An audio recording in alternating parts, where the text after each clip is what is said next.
Bon, je suppose que vous l'avez tous vu, hein, cette vidéo du chasseur qui tire sur un sanglier au bord d'une route. Euh, Au départ, je me suis dit, tiens, bon, bah voilà, la vidéo de la semaine, elle est toute trouvée.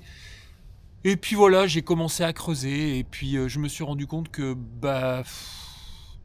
les éléments sont pas forcément là pour en faire une vidéo.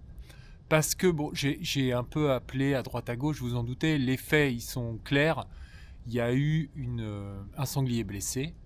Ce sanglier blessé s'est réfugié au bord d'une route, à côté d'un gros centre commercial. En cette période de fête, vous imaginez le monde qu'il y avait.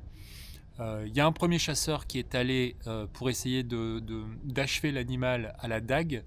Euh, il s'est fait blesser assez gravement à la main, puisqu'il a fini à la clinique de la main. Euh, le deuxième, voyant ça, a sorti son fusil, est allé au bord de la route et a achevé l'animal.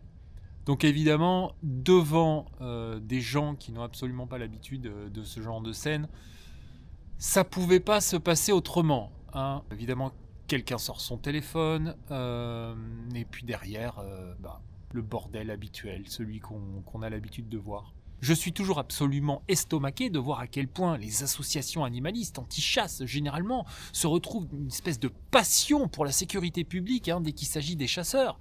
Les 30 000 collisions par an avec les animaux sauvages, les dizaines de morts qui sont liées à des collisions avec des animaux sauvages, ils s'en tamponnent la nouille, hein, mais alors complètement, mais alors là, attention, il y a un chasseur, bon. Donc voilà, c'est tout ça pour vous dire que je vais pas faire ma vidéo de la semaine sur cette histoire, parce qu'il me manque des informations, et que peut-être à l'avenir, on ne sait pas, peut-être qu'on aura plus d'informations sur cette affaire-là. En fait, on a affaire à la percussion, hein, celle dont je parle assez souvent, on a affaire à la percussion entre deux mondes, avec des voitures qui passent, qui sortent du centre commercial, qui sont sans doute des coffres remplis de foie gras, de saumon fumé, de chapons, de rôtis de porc.